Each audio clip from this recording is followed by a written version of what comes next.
So you want to start an online business and you've had some people tell you that online courses is the way to go. And then you've had other people tell you that coaching is the best way to build an online business. And you're sitting there thinking, well, what's the answer? Which path should I take? In this video, I'm going to talk about the two models, online courses versus coaching, the pros and cons to each, and the path that I recommend most people take, including likely yourself. If you don't know me, my name is Sam Matler. I've spent the last decade building online businesses, and my goal is to help you scale yourself so you can scale your business too. Before we get into it, please like and subscribe so you can be notified whenever I post a new video. So with this video, I'm assuming that you have some sort of skill or expertise in mind that you can teach or coach. If you don't have that, then this video is not for you. So when it comes to online courses versus coaching and trying to decide what's best, we need to look at 5 different business characteristics: ease of getting started, ease of marketing and selling, the economics, the demand on time, and the ability to scale. And so let's look at online courses versus coaching for each of these 5 characteristics. The first, ease of getting started. With online courses, it does take a long time to build out a course. You have to script everything. You have to outline the course. You have to record. You have to edit. It takes a lot of work. And so with that, it is a barrier to ease of getting started. The tech and software stack and recording equipment and getting all that stuff sorted can be confusing for some people, but depending on your background, teaching can be easier than coaching. It is a different skill and maybe you've had more experience with that. So that is one pro to online courses. You don't really need to coach people. And for some people, they're more comfortable sitting in front of a camera and teaching a lesson than having to talk one-on-one with a coaching client. Now, with coaching, in terms of ease of getting started, you can get started without having to build anything and record all these videos and so on and so forth. You can basically just sign up clients straight away and coach them without having to do that heavy upfront work. The software and tech stack is simpler. You need Zoom and a payment process, and that's basically it, compared to a place to host a course, marketing and sales pages, all this other stuff that you need for online courses. And then depending on your background, it can be easier than teaching if you've got deep experience in the space. And so some people find coaching easier than teaching, and some people find teaching easier than coaching. I would say the winner here in terms of ease of getting started is coaching. It is a lot easier to get started by doing one-on-one coaching than trying to build an online course. The second thing we need to look at is ease of marketing and selling. So with courses, there's multiple different ways to market and sell your course. It's hard to gain traction unless you already have an audience. And if you want to learn more about what I mean by that, check out my audience first business video above. It requires learning or hiring for skills like copywriting, sales page design, email marketing, so on and so forth. And finally, word of mouth takes longer. Online courses have notoriously low completion rates. It's harder to have an impact with your education. And so it takes a longer time to gain traction and have people tell other people about your course. With coaching and ease of marketing and selling, it's easier to start making money basically straight away with a small audience because you have a higher priced product. So let's say you have an audience of 2,000 people on YouTube or Twitter. If you're trying to sell a $100 online course, you're probably not going to make as much money as if you're selling a high-priced coaching program. So that's something to keep in mind. You can answer objections over phone calls, over sales calls, which is usually harder to do on a sales page. And so usually it's easier to actually convert someone from a lead or a prospect into a customer or client. And also the client and customer outcomes are more in your control, meaning better testimonials, case studies, word of mouth marketing. When you're coaching people one-to-one or one-to-group, you can actually give them specific advice for their situation, which is a lot harder to do with an online course. It's practically impossible. The winner here when it comes to ease of marketing and selling is coaching. It is easier to get started marketing and selling with coaching. Economics.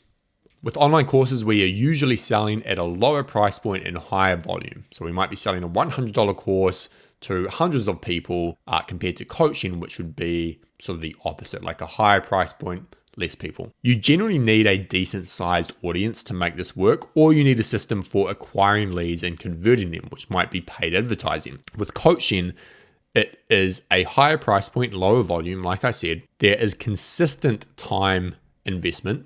It doesn't work well in some markets. There are some markets that just don't have the purchasing power to make coaching work, whereas online courses might.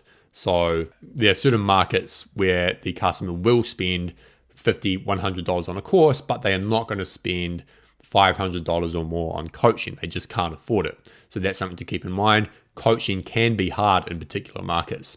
But one of the big pros when it comes to the economic side is that coaching does work when you have a smaller audience due to the higher price point and lower volume. So coaching wins on the economics front as well. It is easier to start generating cash flow straight away. And by this point, you're probably thinking, well, it seems like I should do coaching. Hold on, we're going to get to that. The fourth is demand on time. Online courses require a lot of upfront time investment. You need to build the actual course itself before you make money. There is a workaround for that. It's called pre-selling, which I'll get to in another video. But then after that, your income is detached from your time. And so you are making money while you sleep as your course continues to sell. While having income detached from your time sounds good, you do need to factor in the cost of building it.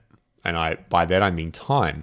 So if you spend 250 hours making, marketing, selling your course, and it only makes you $3,000, that's $12 an hour. Now, of course, you have an asset that can continue making sales, so that's a huge benefit. But that is something you have to factor in. With coaching, it is less upfront time investment. You can basically get started straight away and you don't have to build a bunch of stuff out. You are still trading time for money. So you only get paid when you do the coaching, when you fulfill, right? There are ways to get more return on your time investment. You can charge more. You can charge for a package of coaching instead of by the hour. But at the end of the day, you are trading your time for money. So in this category, there's no clear winner. They both place demands on your time in different ways, and there are pros and cons to each. So the fifth category is scaling. With online courses, if you nail the marketing, especially paid acquisition, it can basically print money for you without increasing your time and involvement other than customer support. So this is huge, but it is very, very hard to do. It is an operationally easier business because you don't need to provide as much fulfillment the same way you do with coaching. If you're a coach and you do a 1 hour call every week, there's a cap on the amount of clients you can take on before you start getting too tired or you're doing 40 hours a week of coaching calls, which is not ideal. With online courses, the cash flow is harder to manage. You can't rely too heavily on one marketing channel because your business can break overnight. And so that's something you need to keep in mind when scaling. With coaching, there are 3 ways to scale your business. You can increase the price, you can increase your time involvement and take on more clients, or you can hire coaches underneath you to help fulfill. Operationally, it's more complex than the online course business. It's harder to scale, it requires different skills, but it can be done. The winner here is online courses, but there's a huge caveat, which is that it is extremely hard to scale both a course or coaching business, and you have to ask the question whether you even want to. If you're a coach who's making $250K a year take home, then scaling might not be something you want to do at all. What do I recommend that you do? Well, I actually don't think it's one versus the other. I think the answer is that you should do both and you should get the best of both worlds, but you should start with coaching. Let me explain why. Starting with coaching enables you to generate an income straight away without having to build anything, which is a huge plus. As you work with clients, you'll get an intuitive, sort of deep understanding of exactly what they struggle with, their desires, their problems, and how you can then solve those problems. And over time, you'll develop a framework that will allow you to streamline your coaching practice. And so you'll find that, most of your clients deal with these issues and here's how you overcome them. And you can just kind of streamline that process. And then you can take that framework and make an amazing online course based on what you've learned and the skills and knowledge you've developed working with your clients. And I think this is a much better approach than trying to make an online course from day one. And then you can either choose to just implement a course into your coaching practice as a sort of hybrid course plus coaching offer, which is simpler and works well for a lot of people. Or you might make it a lower priced, self-paced course that acts as a more passive income stream for you and your business and doesn't require any fulfillment on your part. You can also downsell this course to people who want your solution but perhaps can't afford the coaching. Now, the good thing about this approach is that by the time it comes to you making a course, you have the money to invest in things like ads, designers, copywriters, if you need, consultants like myself to help launch your course in the best way possible. You know exactly how it needs to be built to solve the problem that your customer, your student has. You've got all these case studies and testimonials and success stories from your coaching clients, hopefully. And you've got credibility. You can say, look, I've coached, 20, 30, 40 clients over the past 12 months. Now I'm taking everything that I know and putting it into this course for you at an extremely affordable price. You also know how to answer objections and market the offer well because you've been on calls with people, sales calls. You understand deeply what your customer's problem is in a way that you might not if you're starting with an online course. So to sum it up, start with coaching, then build out a course if you want to or think you need to. This is the best approach for most people. If you have any questions about this, let me know in the comment section below. Otherwise, I'll see you next time.